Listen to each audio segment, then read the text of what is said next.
Virgo, kumusta po kayong lahat? Okay, so Virgo, maraming salamat po sa walang sawang pagsubaybay sa ating pong mga reading. And kung ikaw ay bago pa lang sa ating channel, mag-subscribe na po kayo and i-click mo na rin yung ating notification bell para lagi kang updated sa ating mga bagong upload.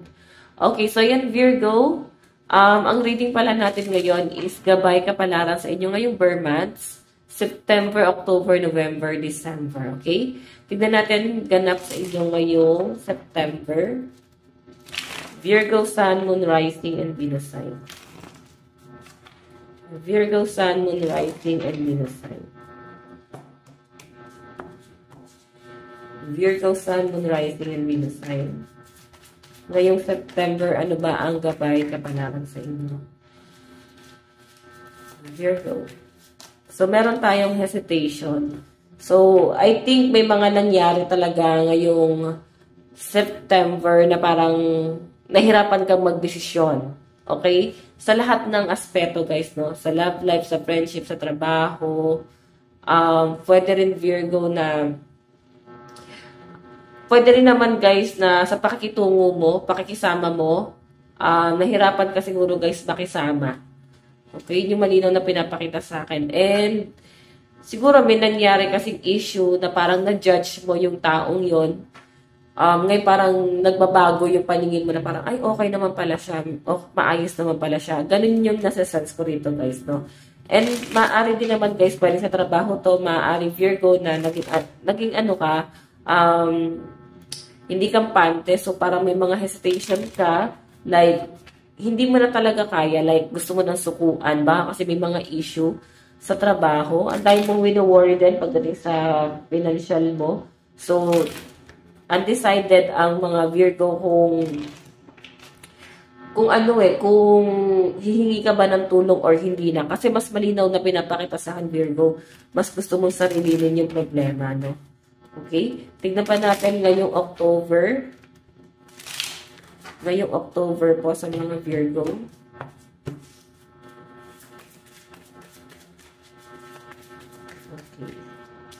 Meron tayo, guys, eternal love. So, may nakikita ko, guys, may plano kayo ng person mo pagdating sa pagsasama niyong dalawa, no, sa mga in relationship dito. So, I think mas, mas will-work out or mas minamahal niyo pa yung isa't isa, mas lumalalim pa yung pagsasama niyo, or kung hindi naman, guys, mas, ka na sa mga single, baka mga magulang mo to, or pwedeng mga grandparents, babawi ka sa kanila, okay, sa mga parents mo, no? Okay, so baka meron kayo, guys, isa-celebrate na okasyon din ngayong October. Tingnan pa natin, guys. Okay, tingnan pa natin.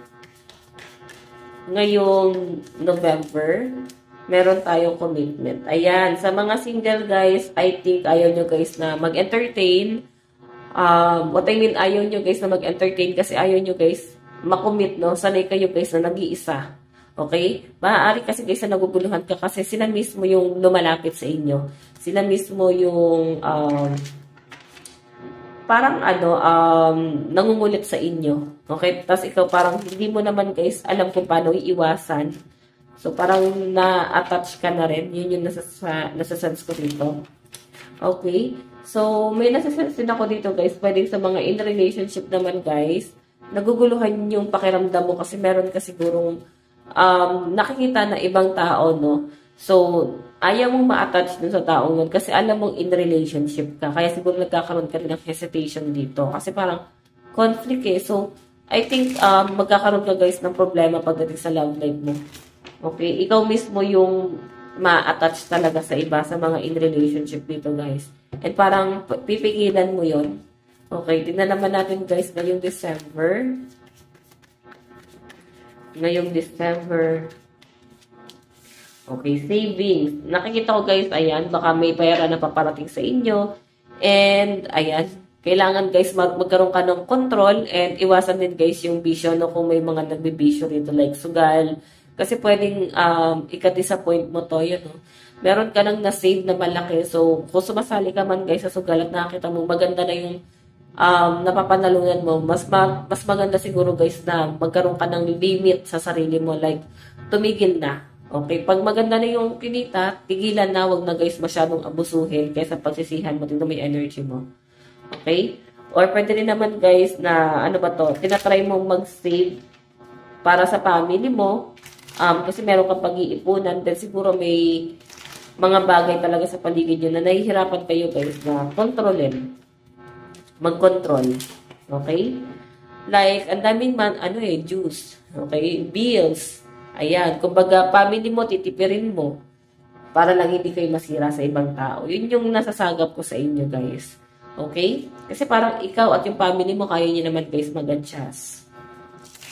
Pero maganda yung daloy ng pera mo dito, guys. Matuto ka lang, guys, na mag-control. Ayan. Madami-dami na doon. No? Kung may mga ipon ang mga Virgo, ayan, nakikita ko ang dami ng ipon ngayon. Tingnan po natin, pagdating sa love life mo ngayong months. Love life po ni Virgo ngayong month. Meron tayong, ayan, may regret. May nagsisisi. Dalawang tao yung nakikita ko rito, guys. Okay, yung isa dito, guys, matindi yung regret. Iniisip-isip ka, guys. Siguro, nai-insecure sa love life mo, no? Pwedeng maganda yung relationship mo sa person mo. So, parang naiinggit yung person na to. Okay, parang gusto niya na parang kahit maging third party siya, gusto niya guys na pasukin, no? Yung mundo mo. And Princess of Pentacles, nakikita ko guys na tatatagan mo. Sabi ko sa inyo guys, may temptation. Ngayong, months. Kung makita nyo, mas ma-appreciate mo yung person mo eh. Ang laki na guys ng sacrifice na ginawa niya para sa relasyon ng dalawa. So, I think yun yung mas kinukonsider mo rito. Okay, mga sacrifice na ginawa ng person mo para sa relasyon ng dalawa. Okay? So, tingnan pa natin guys. Pagdating sa kaperahan. Pagdating sa kaperahan.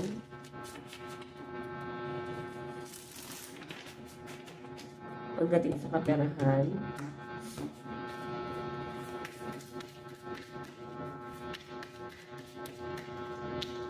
So, sa kaperahan guys, temperance, may nakikita ko guys, pag-a-adjust na gagawin nyo rito, no? Yun talaga, pag-a-adjust din, parang may nagkakasakit pa yata rito. Yung iba naman sa inyo guys, maaaring grabe, no? Sabi ko nga kanina, titipirin mo yung family mo, huwag ka lang masira sa ibang tao. Darating ka sa point na yan. Kaya parang medyo mag-hesitate ka kung hihingi ka ba ng tulong dito. So, guys, nawawalan ka ng gana pagdating sa trabaho mo. So, I think may changes ka na gagawin ngayong per months. Baka magre-resign ka or ano ba to guys. Magtitiis ka, pwede kasi matagal ka na sa trabaho mo. Then, ang gusto mo lang naman guys is magkaroon ng increase sa sahod. Okay? Kasi hindi talaga guys maganda. Yun nasasagap ko dito.